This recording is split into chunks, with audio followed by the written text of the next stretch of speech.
اسلامی ریاست کے آئین اور دستور کو توڑنے کی کوشش کرے یا اسلامی ریاست کے نظریاتی جو سرحدیں ہیں یا اسلامی ریاست کی زمینی سرحدیں ان کو منتشر کرنے کی، ان کو توڑنے کی، ان کو بکھیرنے کی، اس کو تقسیم کرنے کی کوشش کرے تو پھر حکومت وقت پر ضروری ہوتا ہے کہ وہ حالات کو بہتر کرنے کے لیے بہتر حکمت عملی تیار کرے اور اس پر عمل کرے۔ رہی بات آپریشن کے بعد کی، اب اس وقت جو ہمارے ہاں یہ مسئلہ ہے کہ لاکھوں مہاجرین ہیں، ان کی کھانے پینے کا مسئلہ ہے، ان کے روٹی کا مسئلہ ہے، ان کے لیے اس گرم ماحول میں چھت کا مسئلہ ہے، پنکھوں کا مسئلہ ہے، ان کے لیے علاج معالجے کا مسئلہ ہے۔ میں سمجھتا ہوں کہ جب یہ ایک مملکت کی جنگ ہے، ایک پورے ریاست کی جنگ ہے، ایک پورے ریاست کے تحفظ کی جنگ ہے، پاکستان کے نظریاتی اور زمینی سرحدوں کی حفاظت کی جنگ ہے، تو اس سے جو لوگ متاثر ہو رہے ہیں مالکر ایجنسی میں، اس میں حکمران طبقے کو، اس میں سیاستدانوں کو، اس میں علماء کو، اس میں مشائخ کو، اس میں اساتذہ کو، اس میں طلباء کو، اس میں مردوں کو، اس میں عورتوں کو، اور ہماری جو ویلفیئر سوسائٹیز ہیں، وہ ہمارے جتنے ادارے ہیں ان کو اس وقت جہاد اس طرح کرنا چاہیے کہ وہ ان کی امداد کے لیے نکلیں اور یہ تہیہ کر لیں، یہ ارادہ کر لیں کہ جس طرح ہم پنجاب میں، سندھ میں، بلوچستان میں اور مالاکنڈ کے علاوہ باقی صوبہ سرحد میں ہم کھا رہے ہیں، پی رہے ہیں، سکون سے رہ رہے ہیں، اسی طریقے سے ہمیں جو وہاں کے مہاجرین ہیں ان کو اپنے سینے سے لگانا چاہیے اور ان کی ضروریات کا خیال اپنے سے زیادہ کرنا چاہیے، تاکہ وہ محسوس کریں کہ اگر ہم نے وطن کے دفاع کے لیے ہجرت کی قربانی دی ہے، اپنے وطن اور گھر کو چھوڑا ہے، اپنی زمینوں کو چھوڑا ہے، اپنے علاقے کو چھوڑا ہے، تو اگر ہم نے قربانی دی ہے تو پاکستان میں بسنے والے باقی بھائیوں نے بھی ہم قربانی دی ہے اور ہمیں سینے سے لگایا ہے، اور ان کو یہ محسوس ہی نہ ہونے دیں کہ وہ واقعی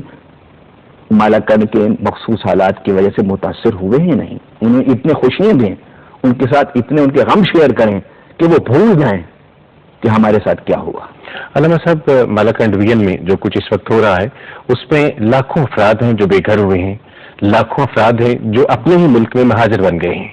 وہ تو ایک الگ کہانی ہے، بڑی دردناک کہانی ہے یہ، لیکن آج کل ایک اور پروپیگنڈا بھی چل رہا ہے ہمارے ان اداروں کے خلاف جو وہاں پر امن قائم کرنے کی کوشش کر رہے ہیں۔ مختلف ایجنسیز ہیں، ہماری فوج ہے، بہت ساری این جی اوز ہیں، بہت سارے افراد ہیں جو ذاتی حیثیت میں بھی جا کر وہاں پر بہت سارا کام کر رہے ہیں، اس حوالے سے آپ کچھ فرمائیے گا ہمیں۔ یقیناً وہ بہت اچھا کام کر رہے ہیں،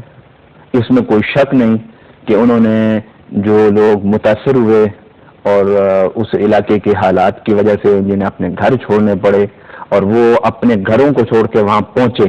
اپنے علاقوں کو چھوڑ کے وہاں سامان لے کے پہنچے، ڈاکٹر پہنچ رہے ہیں وہاں پر، ادارے پہنچ رہے ہیں، ویلفیئر سوسائٹیز پہنچ رہے ہیں، سیاستدان پہنچ رہے ہیں، قابل سخت تعریف ہیں یہ لوگ، اور میں سمجھتا ہوں کہ ہمیں یہ جو جنگ ہے یہ ہمیں اسی طرح لڑنی چاہیے جس طرح ہم نے پہلے جنگیں لڑی ہیں، جس میں ہم نے اپنے بھائیوں کو سینے سے بھی لگایا اور اپنی افواج پاکستان کی اخلاقی سپورٹ بھی کی ہے۔ دنیا کی کوئی جنگ بھی مسلح طور پر اس وقت تک کامیاب نہیں ہو سکتی جب تک اس کے پیچھے اس کی قوم کی اخلاقی جو ہے وہ سپورٹ نہ ہو۔ ہمیں اس آپریشن میں اپنی افواج کی اخلاقی سپورٹ کرنی ہے اور وہاں کے لوگ جو اپنے گھروں کو چھوڑ کے دوسرے علاقوں میں منتقل ہوئے ہیں ان کی مالی، اخلاقی،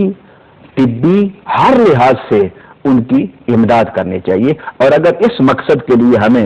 3 ٹائم کھانے کی بجائے 2 ٹائم کے کھانے پر بھی اکتفا کرنا پڑے تو ہمیں 1 ٹائم کا کھانا ان لوگوں کو پہنچانا چاہیے۔ اگر ہم لوگ 2 ٹائم کا کھانا کھاتے ہیں تو ہمیں 1 ٹائم کھا کر اپنے دوسرے ٹائم کی روٹی ان کو ڈیووٹ کرنی چاہیے۔ یہ قربانی کا دور ہے، اس وقت ایثار کی ضرورت ہے۔ اگر ہم اس وقت من حیث القوم اکٹھے ہو کے اس مشکل اور صبر آزما مرحلے میں ہم نہ چلے تو اس کا انجام آپ بھی جانتے ہیں، میں بھی جانتا ہوں، کیونکہ کسی بھی کوئی بھی قوم انتشار، افتراق اور ذہنی بوجھ کی صورت میں نہیں جی سکتی۔ کسی جنگ کو جیتنا ہے، کسی مشکل مرحلے سے باہر آنا ہے تو اس کے لیے ہمیں وحدت، یکجہتی کا مظاہرہ کرنا۔ علامہ صاحب، ہم نے ریکویسٹ کی ہوئی ہے اپنے ان دوستوں سے، ان مہربانوں سے جو ہمیں ٹیلی ویژن پر بیٹھے ہوئے دیکھتے ہیں ہمارے پروگرامس کو، کہ ان کے ذہن میں اگر کوئی سوال ہو تو وہ ہم سے ضرور پوچھیں۔ یہ ایک ای میل میں اس پروگرام میں شامل، یہ ای میل ہمیں بھجوایا ہے جی نعمان رضا فیض، فیصل آباد سے۔ ان کا سوال یہ ہے کہ عشق رسول اور اس کے تقاضے، سمپل سی بات انہوں نے کی ہے. عشق رسول اور قلبی وابستگی ذات رسالت مآب صلی اللہ علیہ وسلم سے جو ذہنی وابستگی کسی حالت میں نہ ٹوٹنے پائے، نہ اسے کوئی طاقت توڑ سکے، نہ اسے کوئی لالچ متزلزل کر سکے، یہ آپ کی ذہنی وابستگی، اعتقادی وابستگی، ایمانی وابستگی حضرت محمد رسول اللہ صلی اللہ علیہ وسلم کے ساتھ، اس کو عشق رسول کہتے ہیں. اور اس کی مثال سیدنا بلال ہے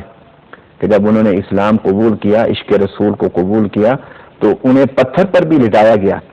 اور جب پتھر پر لٹایا گیا، آگ پر لٹایا گیا، مارا گیا، پیٹا گیا، اور جب بے ہوش ہو جاتے اور بے ہوش ہونے کے بعد جب وہ ہوش میں آتے تو پہلی جو ان کے منہ پر لفظ ہوتا تھا وہ لا الہ الا اللہ محمد رسول اللہ ہوتا تھا. گویا عشق رسول یہ ہے کہ دنیا کی کوئی طاقت، دنیا کی کوئی لالچ آپ کو نبی پاک صلی اللہ علیہ وسلم سے قطع تعلقی کے لیے تیار نہ کر پائے. اور اس کے تقاضے وہ یہ ہے کہ جو رسول اللہ صلی اللہ علیہ وسلم نے کیا وہ ہمیں کرنا چاہیے، جو رسول اللہ صلی اللہ علیہ وسلم نے فرمایا اسے ہمیں اختیار کرنا چاہیے، جو رسول اللہ صلی اللہ علیہ وسلم نے ہمیں کر کے دکھایا اس کو اپنانا چاہیے، جو رسول اللہ صلی اللہ علیہ وسلم نے ہمیں قرآن دیا اس کو سمجھ کر اس پر عمل کرنا چاہیے، جو دین دیا اس کی اتباع کرنی چاہیے. یہی ہمارے آج کے اس پروگرام کا آپ سب کے لیے میسج ہے کہ اس مثال کو ہمیں اپنے ذہنوں میں بالکل لانا چاہیے.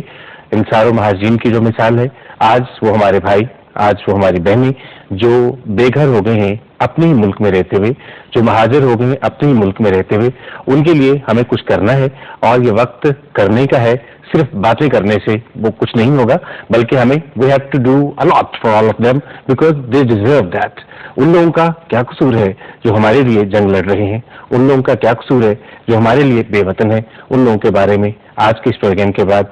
جو آپ سوچتے ہیں اس سے اور زیادہ سوچیے گا. علامہ صاحب، تھینک یو ویری مچ، آپ کا بہت شکریہ. اور آپ کے ذہن میں اگر کوئی سوال ہو اور آپ ہم سے وہ سوال کرنا چاہیں تو اس کے لیے ہمارا پتہ بڑا آسان ہے. انچارج پروگرام اسلام اور انسان، Pakistan television centre, 21 Mahmood Ghaznavi road, Lahore. اور اگر آپ ہمیں ای میل کرنا چاہیں تو اس کے لیے info شفاعت رسول INFO SHAFAAT RASLL@yahoo.com. اپنی دعاؤں میں ہمیں یاد رکھیے گا اور ہم آپ کو اپنی دعاؤں سے کبھی نہیں بھولتے. آپ کا بہت شکریہ علامہ صاحب، تھینک یو ویری مچ. ہمیں اجازت دیجیے گا. اللہ حافظ.